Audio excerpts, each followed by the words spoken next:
அதிமுக ஆட்சியின் போது தமிழகத்தில் 11 மருத்துவக் கல்லூரிகள் கட்டியதில் நடந்த முறைகேடு தொடர்பாக முன்னாள் முதலமைச்சர் எடப்பாடி பழனிசாமிக்கு எதிரான புகார் குறித்து சிபிஐ விசாரணைக்கு உத்தரவிடக் கோரி சென்னை உயர்நீதிமன்றத்தில் வழக்கு தொடரப்பட்டுள்ளது. அதிமுக ஆட்சியில் தமிழகத்தில் திருவள்ளூர், அரியலூர், கள்ளக்குறிச்சி, ராமநாதபுரம், திண்டுக்கல், நாகப்பட்டினம், விருதுநகர், திருப்பூர், கிருஷ்ணகிரி, நீலகிரி ஆகிய 11 மாவட்டங்களில் மருத்துவக் கல்லூரிகள் கட்டப்பட்டன. அப்போது முன்னாள் முதலமைச்சர் எடப்பாடி பழனிசாமி பொதுப்பணித்துறை அமைச்சராக பதவி வகித்தார்.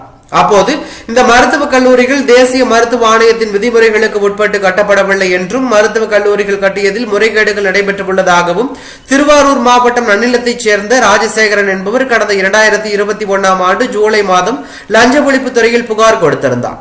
குறித்த புகாரின் அடிப்படையில் எந்த நடவடிக்கையும் எடுக்கப்படவில்லை என்றும், இதற்கு நடவடிக்கை எடுக்க கோரி அவர் சென்னை உயர்நீதிமன்றத்தில் மனு தாக்கலும் செய்திருந்தார். இந்த வழக்கு விசாரணையின் போது புகார் குறித்து விசாரணை நடைபெற்று வருவதாக காவல்துறை தரப்பில் தெரிவிக்கப்பட்ட நிலையில் இதை பதிவு செய்த உயர்நீதிமன்றம் வழக்கை முடித்து வைத்தது. இந்நிலையில் புகார் அளித்த 5 ஆண்டுகள் கடந்தும் எந்த ஒரு நடவடிக்கையும் எடுக்கப்படவில்லை என்பதால் தனது புகார் மீது சிபிஐ விசாரணைக்கு உத்தரவிட வேண்டும் என்றும் ராஜசேகரன் சென்னை உயர்நீதிமன்றத்தில் புதிய மனு ஒன்றை தாக்கல் செய்துள்ளார்.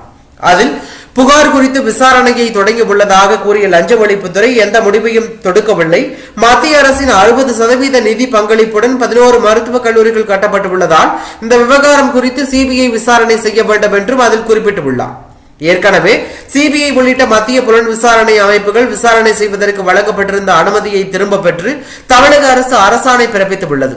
இது நீதி பரிபாலனத்திற்கு குறுக்கிடுவது போல உள்ளது. எனவே சிபிஐ உள்ளிட்ட அமைப்புகள் விசாரணைக்கான அனுமதியை திரும்ப பெற்ற அரசாணையை ரத்து செய்து முன்னாள் முதலமைச்சர் எடப்பாடி பழனிசாமிக்கு எதிராக தான் அளித்த புகாரின் அடிப்படையில் வழக்கு பதிவு செய்து விசாரிக்குமாறு சிபிஐக்கு உத்தரவிட வேண்டும் என்று கோரியிருந்தார். இந்த வழக்கு உயர்நீதிமன்றத்தில் விரைவில் விசாரணைக்கு வரும் என்றும் எதிர்பார்க்கப்படுவதாக தகவல் வெளியாகி பரபரப்பை ஏற்படுத்தியுள்ளது.